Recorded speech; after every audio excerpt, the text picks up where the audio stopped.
Good morning, everyone. My name is Tammy Jaffe, and I'd like to very much thank you for coming here today to celebrate and remember the life of Beulah Burnette Stacy. I'm a chaplain with Good Samaritan Hospice and advanced illness care, but unfortunately, I never had the opportunity to get to meet Beulah, but I do feel as if I've gotten to know her through her daughters, to whom she was so dedicated. Beulah was a truly remarkable woman, a world traveler, traveling with her family to exotic places like Hawaii and Alaska and France, hiking mountains that people 15 and 20 years younger than her may not have easily been able to hike. And she would drop every and anything whenever she was needed to provide for the care of her grandchildren in Northern Virginia. Not only was Beulah dedicated to her children and her grandchildren, but she was also dedicated to her loving husband, Joe, whom she met and married without her parents' knowledge at the young age of 17, when they eloped to Sparta, North Carolina, and they got married, and then they each went back to their respective places, keeping it a complete secret until 3 months later. The fact that they had married actually came to the surface when Joe needed a place to stay overnight. The cat was out of the bag then. Beulah was a loving woman, and that love shined through in everything she did, from the work she did for Roanoke County Schools, to her constant assisting whoever needed a hand, to her group of 23 Roanoke County Schools friends she met with so often. Beulah was a spiritual woman, seeing the Lord in her children, her grandchildren, in nature, in places like Jackson Hole, Wyoming, and Dragon's Tooth, and McAfee's Knob, and Firehole River in Yellowstone, and especially in the mountains of Montana. Her spirituality really came shining through as her illness progressed, as she started to wonder out loud when her sisters, Joanne and Dorothy, would intervene from their heavenly abode and was passed on to her children and grandchildren. Beulah would venture out with her children everywhere and anywhere, and her grandchildren, from putt-putt golf to the Mill Mountain Star to downtown Roanoke and all over the valley when they went antiquing. She had a deep faith in the Creator, and Psalm 46 verses 1, 2, and 5 reflect that faith so perfectly. God is our refuge and strength, an ever-present help in trouble. Therefore we will not fear, though the earth give way and the mountains fall into the heart of the sea. God is within her. She will not fail. God will help her at break of day. Beulah would not want you to be sad today. She was a proud woman and would want you to see her still as the active woman she was in the mountains that rise up around you, in the butterflies that fly by, and in the flowers that reach for the sunshine. She would want you to keep dancing through life the way she did, which is why at this time we'd like to play one of the songs that spoke to this particular philosophy of her life, I Hope You Dance by Leanne Womack. What a wonderful philosophy that was for Beulah. Before we open up the floor for some of you to share your memories of her, I'd like to share Daytona's tribute to her grandma. My Nana, as some of you know her as Beulah or Mom, was a beautiful lady who loved and created joy for everyone's lives she touched the most.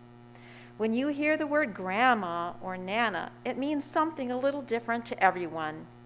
To me, it meant the sweet lady who was like a second mom to me, who I would visit every holiday and in the summer and call just to have a smile put on my face. The one of the people who would always have my back and told me to always believe in myself. It was her.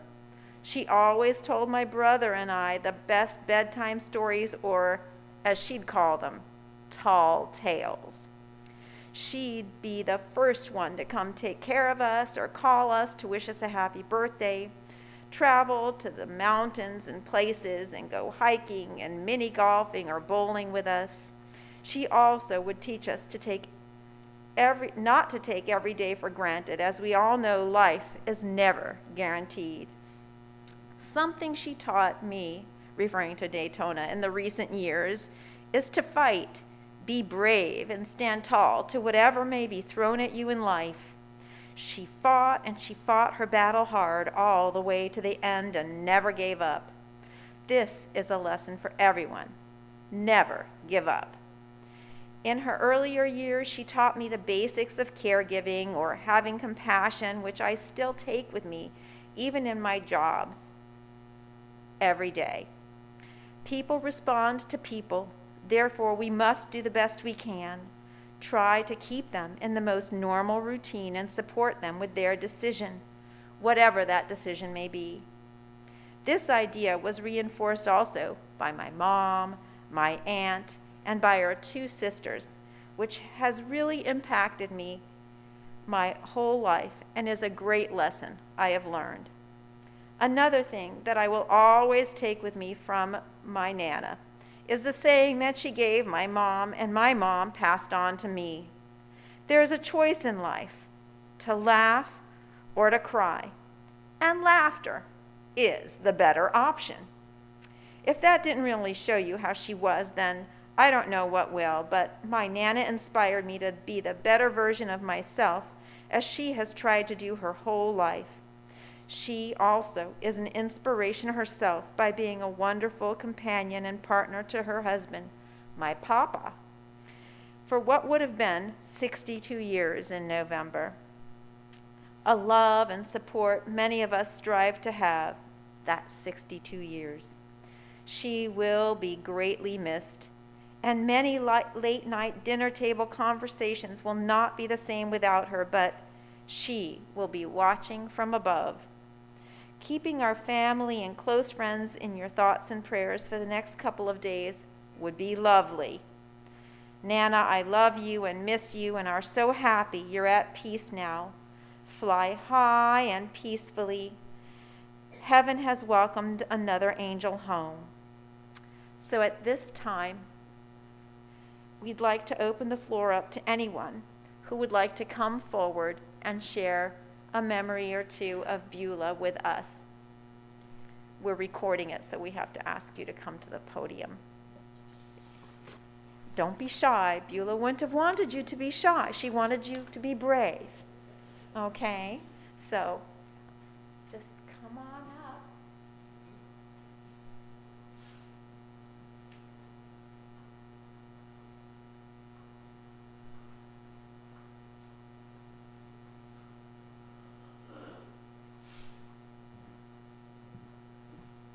My name is Beth Rossi, and Beulah came to Green Ridge to our water aerobics class. And you would think she would be a slouch. No. She put other people to shame. She went around the lazy river. She hefted these buoys up and down. She danced. She jogged. And she smiled. You're right. She smiled the whole time. And she was with her best friends, Jackie and Mary Alice, and they were a trio. And if one was missing, it just wasn't the same. So, on behalf of Green Ridge Water Aerobics class, we will miss you dearly, Beulah.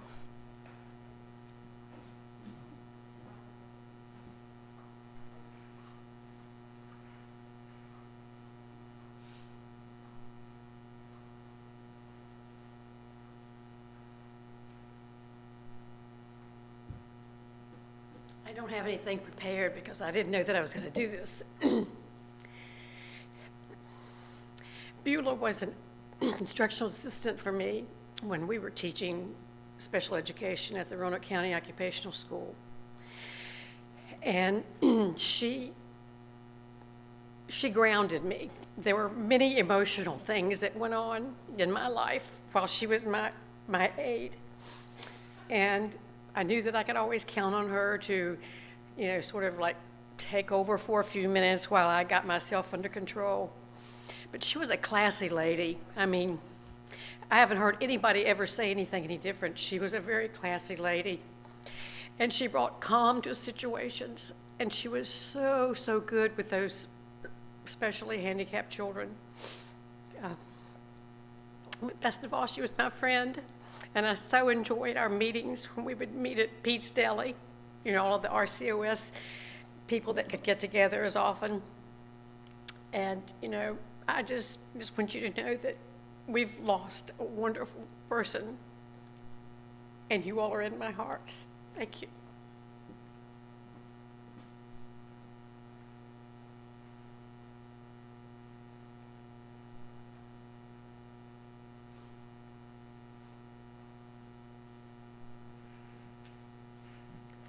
Thank you so much for sharing. Is there anyone else who'd like to come forward and share?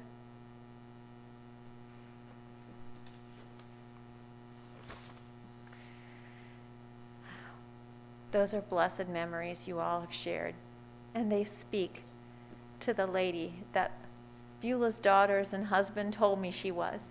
So thank you for being brave and coming forward and sharing. She would want you all to remember her in that aerobics class and in the classroom as a teaching assistant, just the way that you're remembering her right now. With that, let us take a few minutes to listen to this beautiful rendition of Amazing Grace, because it will help ground us. As Daytona shared in the tribute I read on her behalf, heaven has welcomed another angel home. So at this time, if you would please join me in reciting the 23rd Psalm. It will remind us that Beulah is in a very good place with the Lord. It's actually not on here, but if you know it by heart, please do join me. The Lord is my shepherd, I shall not want. He maketh me to lie down in green pastures. He leadeth me beside the still waters. He restoreth my soul. He guides me in the paths of righteousness for his own name's sake. Yea, though I walk through the valley of the shadow of death, I will fear no evil, for the Lord is with me.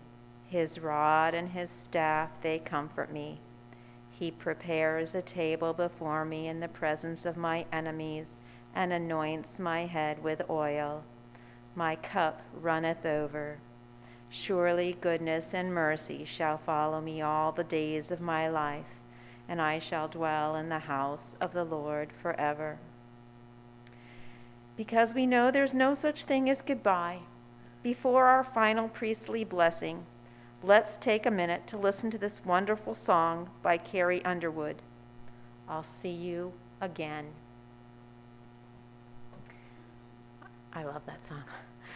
Thank you all so much for coming to celebrate Beulah today. I wish for you a day where each of you are able to comfort one another with continued beloved memories of Beulah. And I'd like to offer up the priestly blessing to you to begin that healing. May the Lord bless you. May he shine his countenance upon you and be gracious unto you. May he walk with you and comfort you and give you peace. So before we start heading out the door, we'd like the family to process out for a receiving line. And then if you all would please follow them, they'll be there to greet you when you go on out. So let's all stand and give them